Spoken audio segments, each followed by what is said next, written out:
The end of a dynasty tonight, we drift to the final hours of a queen, not merely of state, but of story.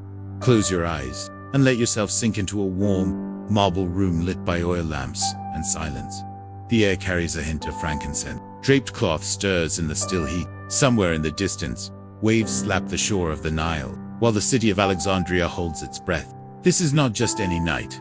This is the night history ends for the last pharaoh of Egypt. There are no trumpets, no declarations, just the sound of sandals across stone, whispers behind closed doors, and a woman preparing herself for eternity. This is the last day of Cleopatra. The queen awaits in silence. Imagined her now, standing before a mirror framed in carved ivory, her eyes steady, her fingers calm. Cleopatra VII, queen, mother, lover of empires, is not dressed for court, not for war, not even for mourning. She is dressed for departure. The silk is white. The jewels are understated. Her headdress lies folded on a low stool beside her. Around her, the walls of the royal mausoleum shimmer with gold and shadow. This is where she has chosen to wait and to end. Outside, Alexandria is changing. The once proud fleet burns in the harbor. Octavian's legions march slowly through the outer gates, each footfall echoing over the stones of a conquered city. Rome has come not as guest, but as heir. Inside, the queen does not flee. She does not plead. She has sealed herself into her tomb, not with desperation, but with finality. Her children have been sent away. Her servants stand quietly at the edge of the room, uncertain, but loyal. There is a stillness to her now, not weakness, not resignation, but control. Even in this last hour, Cleopatra writes letters, gives instructions, ensures her legacy. Her voice is soft, not rushed. She speaks of the embalmer, of the placement of her crown, of how her body should lie beside Antony's, if the gods will allow it. Some say she still believes she can bargain. Others say she knows the truth, that Egypt is no longer hers to save. The oil lamps sputter as the sun begins to set behind the columns. The light grows orange, then dim. She leans her head back, eyes closed for a moment, breathing in the scent of lotus and sandalwood. She does not cry. She does not speak of fear. She waits, as queens must, with dignity. And now, the letter is ready. A message written in gold. The scroll is smooth in her hands.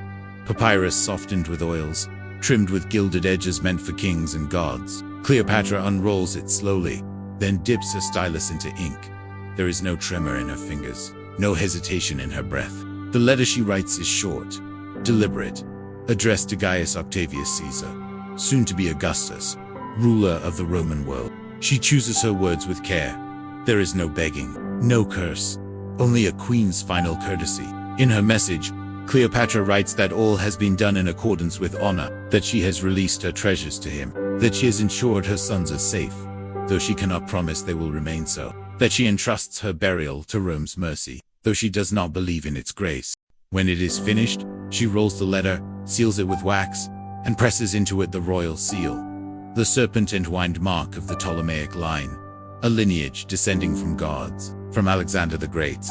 And now, ending with her. The servant who delivers it does not speak. She bows once, then turns toward the open window, where a rope is lowered to the outside. This is how the letter leaves the mausoleum, not through a triumphal procession, but lowered by hand, like a secret, or a prayer. It reaches Octavian in his camp outside the city, and when he reads it, they say his expression does not change. But within minutes, he commands his men to go, to reach the tomb, to stop what they all suspect is already in motion. Back inside, Cleopatra has not waited for his answer. She looks once more to the golden ring upon her finger, the one given to her by Antony in their final winter together. Her eyes do not mist. Her voice does not break.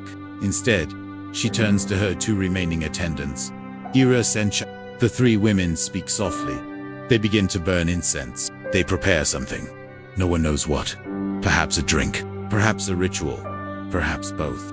As the shadows climb the walls, and the gold of day gives way to silver, Cleopatra lies down upon a divan and closes her eyes. In the silence, only her attendants remain, until they, too, grow quiet.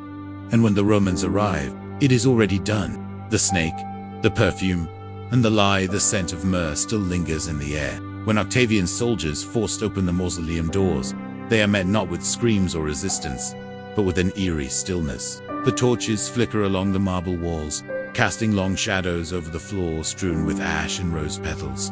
In the center lies Cleopatra, draped in her finest linen, gold gleaming faintly against her skin. She appears not fallen, but ascended. Her eyes are closed, her expression calm, even regal, as though she had merely drifted into sleep. Beside her, Iris and Charmian lie motionless, hands gently folded, their faces still marked by duty. But how did she die? That question has haunted centuries.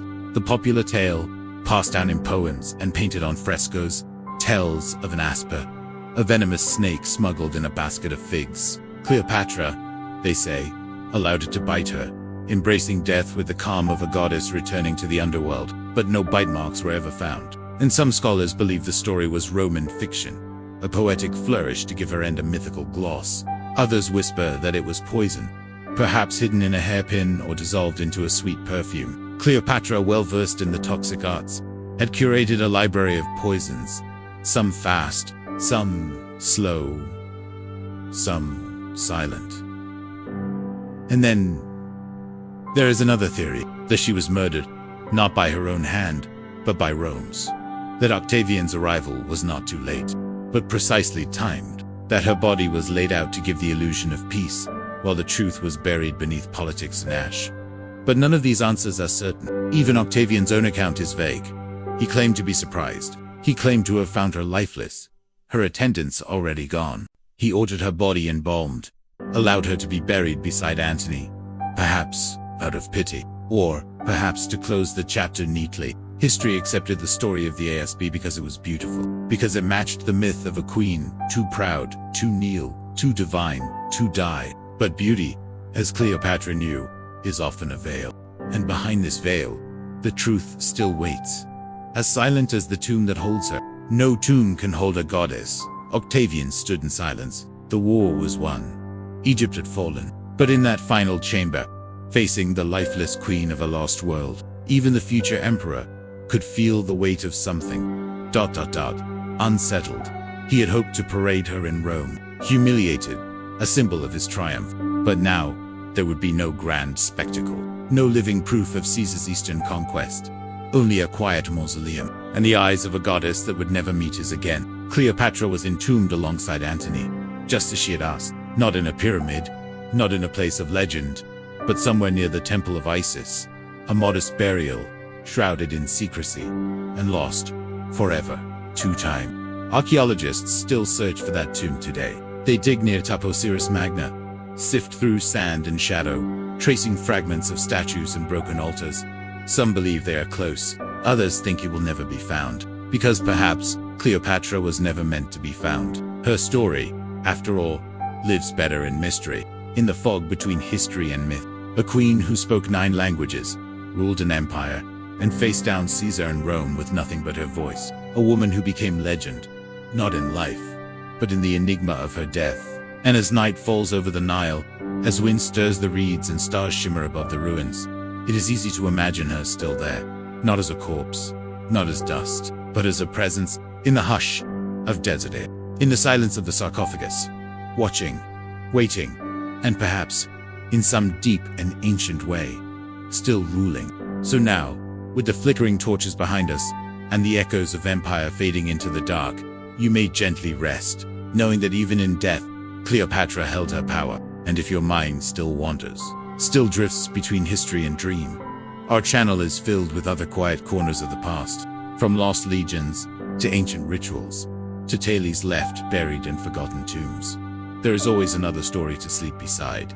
Subscribe if you'd like, and we'll meet again, somewhere in the stillness of time. Good night.